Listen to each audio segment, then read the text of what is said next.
But how many times in life have you done things that you were crazy about and then you dropped it like a hot rock? I am here with Sir Charles Carey, and I tell you, he has the cure. Listening to you, light went off. How many times in life have you done things and you said, this is it, this is going to be the big ticket, and then all of a sudden you fizzled out. You didn't give it a chance to work. You didn't give it yourself a chance to even learn all the inner workings, the nuances of how that thing was going to work, whether it was a job, a lemonade stand, putting together something you're building, whatever the case may be, a puzzle even, right? And you decide you trashed it. Well, when you lay eyes on that thing that rescues your heart, saves you from all the misery, that's letting you know you're in the space you're supposed to be in. You have actually found your sweet spot. So I would highly recommend that you consider this. I'm hoping that you will make comments, you will subscribe to my YouTube page, you will ask questions, and just let us know what you're thinking about this topic and what you're thinking about this subject matter. Now, there's some things you got to do, but I'm only going to touch on 3 things today. And the first thing I want to talk to you about is you've got to think. Now, this is important for a number of reasons. One of the first reasons is because you have to know what you want. How could you possibly go into anything without knowing what you want? You have to know what it is that you're after, because that's the value. That's the thing that should keep you up late at night. That's the thing that should spur you on and keep you excited. Number 2, as it relates to thinking, you need to understand where you are. And I don't mean physically, I don't mean your geographical location, but where are you in life? Are you in a place in life that you can really capitalize on your goal? Or are you in a place in life that regardless to where you are in life, you're going to capitalize on your goal? You see, this is important. Why it's important is because, we as human beings are the most intelligent species of all. And there's nothing we can't do. So if you put your mind to it, you can definitely work through it. And then you also have to know, what are you doing? Meaning, do you know the process of making this thing work, making this come to fruition? Do you know what's required of you? If it was a trip, do you know you've got enough gas? Do you have enough oil? Do you have antifreeze? Do you have what you need to complete the journey? And if it's a business opportunity or your career, do you know all the phases and all the steps that will take you from the beginning to the end? You see, why this is critical, it's a sequence. It's a series of events that make the whole possible. And I say it all the time, it's the small things that make the big things possible. And that's the same thing here in your life. It doesn't matter, even if it's in your personal life. You want to date someone. Well, you don't just date them because you want to. Hopefully you see them. You have some type of dialogue or communication, and it's mutual. You have a plan, maybe go to see a movie, have coffee. Maybe a movie or coffee turns into dinner at some point. Maybe a movie, coffee, and all those things that you've done thus far will turn into, a series of doing those things. And then hopefully you finally get to the point where you both know that you want the same thing. And that's to spend time pretty much exclusively with one another. I say pretty much because times are changing. In my era, that's just the way things were done. Now, write these things down because I think they will help you get what you want. One of the next things you want to know, and one of the next things you want to do, is think about associations. What type of associations do you have? And I'm not talking about organizations. That's fine, and that's true also. But today, for right now, I'm talking about the people. What type of people are in your life? What type of associations do you have? And that's critical. If you don't know, you need to know. The 5 closest people to you that you interact with is a reflection of what your income will be in the next 5 to 10 years. And that statistic has been said I don't know how many times, and that statistic seems to be right.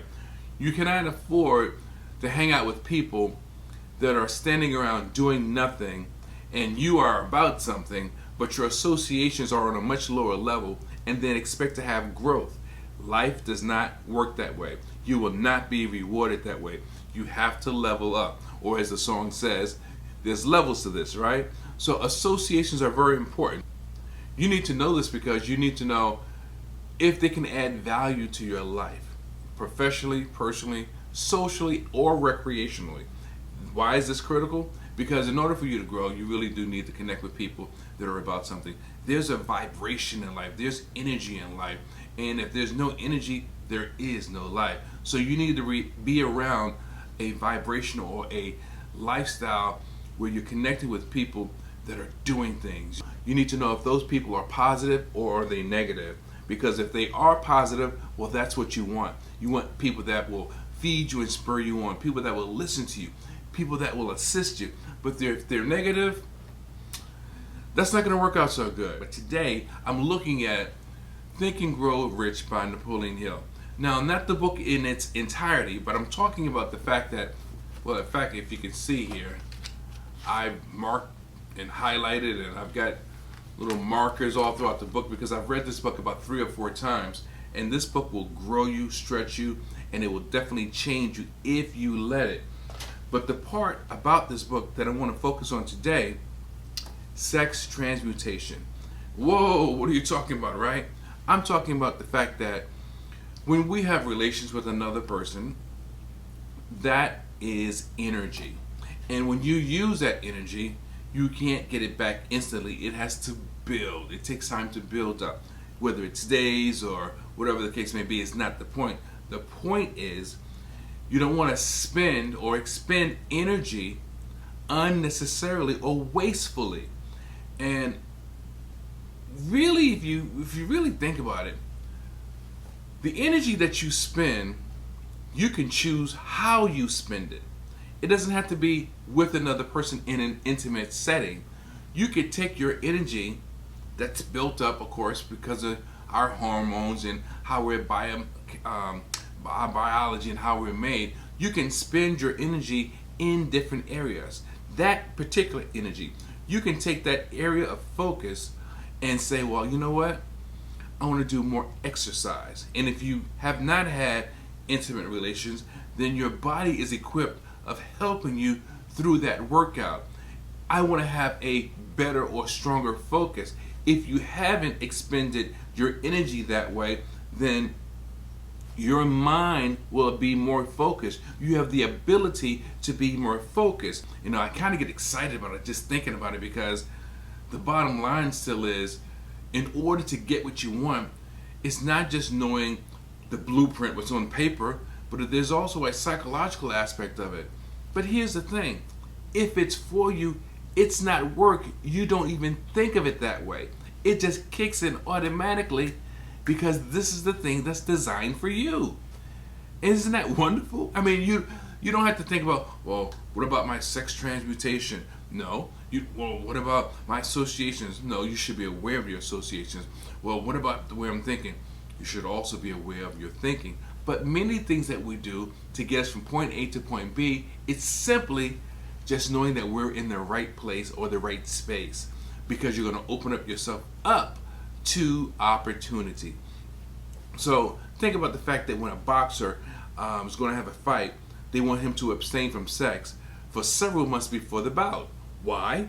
Because he will contain all of his energy and able to throw the strongest jab, the best movement, because that's what's required for him to be the best in that specific arena. And it's the same thing for us that are doing things that are not a physical activity. It's just that sometimes I think we look at the physical activity as much greater or as much whatever. But it's better to have little results than no results at all. And this is the thing. If you get little results, you have little results, you know it works. And then you know you can increase to have better or greater results. But if you don't do any of it, if you don't pay attention to any of it, it won't work. It can't work. So understand there is a sequence to every aspect of our lives. Some of it is automatic, and some of it we have to plan and put it in the forefront of our mind. Remember, you don't have to worry about always proving it. Scientists and doctors are very leery of things that they can't measure. All you need to know is that you know your heart, you know your mind, you know where you're going, and you're aligned by design. Pun intended. Radiate the brain and change the game.